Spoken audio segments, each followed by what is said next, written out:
Hello and welcome. In this video, we will be conducting a case analysis of a significant Supreme Court decision. The case is Republic of the Philippines, represented by the Administrator of the Land Registration Authority, or LRA, versus the heirs of spouses Mauro Borja and Demetria Bajau. By the end of this analysis, you will be able to: first, identify the key facts and background of the case; second, understand the central legal issue; third, explain the Supreme Court's ruling and its reasoning; and fourth, recognize the legal principles applied in the decision. This case provides a crucial insight into the strictness of procedural rules, specifically the 60-day period for filing a petition for certiorari, and the limited exceptions to this rule. Let's begin by establishing the factual background of the case. This will help us understand the context of the legal dispute. The story starts on September 17, 2003, when the heirs of Mauro Borja and Demetria Bajau, the respondents in this case, filed a petition with the Regional Trial Court, or RTC, of Butuan City. Their petition was for the issuance of an original certificate of title, or October, for a piece of land. They claimed to be the lawful owners through succession. The land in question, lot number 798, was reportedly covered by a decree of registration, decree number 347,660, issued way back on March 25, 1926. A decree of registration is a court order confirming the ownership of land. On July 28, 2003, the RTC ruled in favor of the heirs, granting their petition. The court found their evidence to be fully substantiated and ordered the Land Registration Authority, or LRA, to issue the October. Crucially, the Office of the Solicitor General, or OSG, which represents the Republic of the Philippines, did not appeal this decision. As a result, the RTC's judgment became final and was entered on November 14, 2004. Now, let's follow the case as it moved into the execution phase. Despite the final judgment, the LRA refused to issue the October. This led the trial court to issue a show cause order against the chief of the LRA's docket division, asking why they should not be cited for contempt of court. In response, on January 5, 2010, the LRA filed a manifestation. They asked the court to deny the contempt motion and, more importantly, to cancel the previous decree and issue a new one. During a hearing on the contempt motion, the parties, through their counsels, reached an agreement. They jointly agreed to amend the judgment, canceling the decree, on the condition that the heirs would submit a certification that no October had ever been issued on the land. The heirs complied, submitting a certification from the Registry of Deeds of Agusan del Norte. The certification stated that their records do not show that an OCT had been issued for the lot. Based on this agreement and certification, the RTC issued a new resolution on January 18, 2011. This resolution canceled the old decree and directed the LRA to issue a new decree in the corresponding October. The LRA was not satisfied with this new resolution and decided to challenge it. The OSG, on behalf of the LRA, filed a motion for reconsideration. They argued that the certification was insufficient because it didn't categorically state that no October was ever issued. It only said the records didn't show one.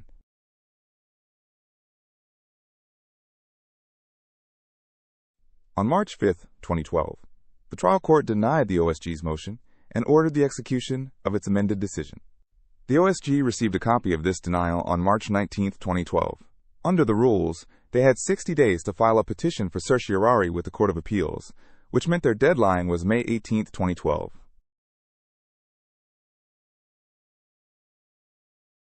Instead of filing the petition, the OSG filed a motion for extension on the deadline itself, May 18, 2012, asking for an additional 15 days.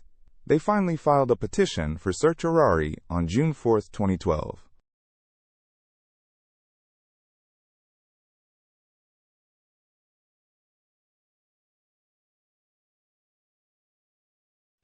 This delay in filing the petition is the central procedural issue that the Supreme Court will address. Let's now look at the rulings of the lower courts and the arguments presented to the Supreme Court. On July 31, 2012, the Court of Appeals, or CA, dismissed the OSG's petition for certiorari. The reason was simple. It was filed beyond the 60-day reglementary period. The CA cited AM No. the 7th of July 12 SC and the case of Laguna Mets Corporation versus Court of Appeals, which established that the 60-day period for certiorari is non-extendable. The CA found no justification to relax this rule. The OSG moved for reconsideration, but it was denied. This led them to file a petition for review on certiorari with the Supreme Court. The OSG argued that the CA erred in dismissing their petition. They pleaded for a relaxation of the rules, citing two main reasons. First, the two lawyers handling the case had resigned, and second, the case involved a matter of strong public interest, the efficacy and integrity of the Torrens system of land registration. The heirs, on the other hand, argued that the 60-day period is non-extendable, as established in Laguna Metz. They also pointed out the long delay in the case, which had dragged on for over 11 years. This brings us to the central legal issue that the Supreme Court had to resolve. The issue is whether the Court of Appeals committed a reversible error in dismissing the OSG's petition for certiorari for having been filed late. In other words, the Supreme Court had to decide if the OSG's reasons for the delay were compelling enough to justify an exception to the strict 60-day rule for filing a petition for certiorari. To answer this question, the Supreme Court had to apply the relevant legal rules and principles. The primary rule at play is Section 4 of Rule 65 of the Rules of Court, as amended by A.M. No. the 7th of July 12 SC. This rule states that a petition for certiorari must be filed not later than 60 days from notice of the judgment or from the denial of a motion for reconsideration. The Supreme Court then cited its own jurisprudence interpreting this rule. First, the court reiterated the ruling in Laguna Metz Corporation v. Court of Appeals, which held that the 60-day period is non-extendable. The rationale is to avoid unreasonable delay and uphold the constitutional right to a speedy disposition of cases. However, the court also acknowledged that this strict observance is not absolute. It cited cases like Dom Dom v. Sandigan-Bayan and Labau v. Flores, which recognize that an extension may be granted in exceptional or meritorious cases, subject to the court's sound discretion. The court then listed the recognized exceptions from the Labau case. These include persuasive reasons, relieving injustice, good faith, special circumstances, the merits of the case, and the importance of the issues involved. With the legal principles established, let's examine the Supreme Court's reasoning, or ratio decidendi, in applying them to the facts of this case.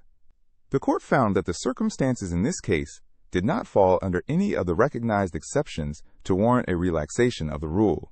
First, regarding the OSG's claim of an understaffed office and lawyer resignations, the court found this explanation unacceptable. It emphasized that the OSG commands a battery of lawyers and had a good number of days to file the petition after the handling counsel resigned. Second, the court stressed the long and drawn-out nature of the case, which had dragged on for 17 years. It noted that the LRA had stubbornly refused to abide by the court's orders for several years, even after a settlement was reached. The court stated that if the LRA truly considered the case important, it should have diligently and timely pursued its appeal. The right to appeal is not a natural right but a statutory privilege that must be exercised in accordance with the rules. Finally, the court refused to tackle the merits of the case, such as the sufficiency of the certification. It clarified that the only issue before it was the procedural technicality of late filing. It also noted that the substantial issue raised by the OSG related to factual findings, which is beyond the purview of a petition for review. Based on its reasoning, the Supreme Court reached its final decision. The court denied the petition for review on certiorari. This means it affirmed the resolutions of the Court of Appeals, which had dismissed the OSG's petition for being filed out of time.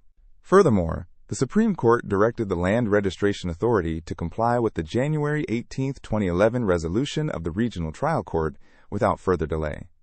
This means the LRA must now issue the new decree and the corresponding original certificate of title to the heirs of Borja and Bajau.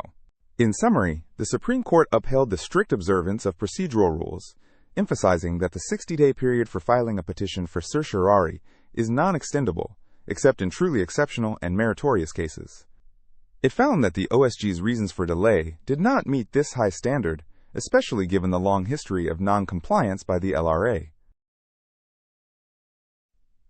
Let's conclude by summarizing the key legal principles applied in this case. First, the principle of strict observance of procedural rules. The 60-day period for filing a petition for certiorari is generally non-extendable. This is a fundamental principle to ensure the orderly administration of justice. Second, the principle of exceptions to strict observance. While the rule is strict, it is not absolute.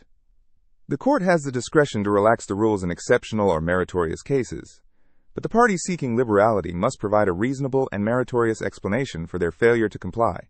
Third, the principle that the right to appeal is a statutory privilege. It is not a natural right and must be exercised in the manner and in accordance with the provisions of law. Failure to comply with these requirements results in the loss of the right to appeal. Fourth, the principle of speedy disposition of cases.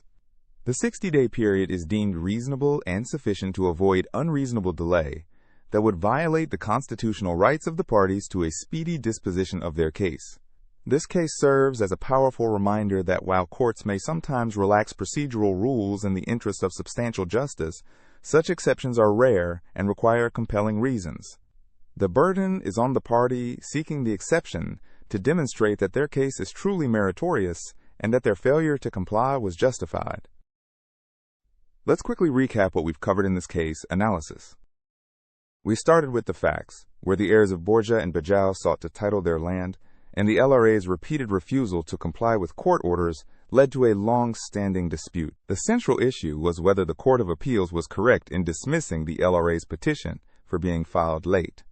The Supreme Court applied the rule that the 60-day period for certiorari is non-extendable, with very limited exceptions. The court found that the LRA's reasons for delay were not compelling, and that the case had already been unduly delayed. Therefore, it denied the LRA's petition and ordered them to finally issue the title. This case is a clear illustration of the importance of procedural rules in ensuring the efficient and fair administration of justice. Thank you for watching.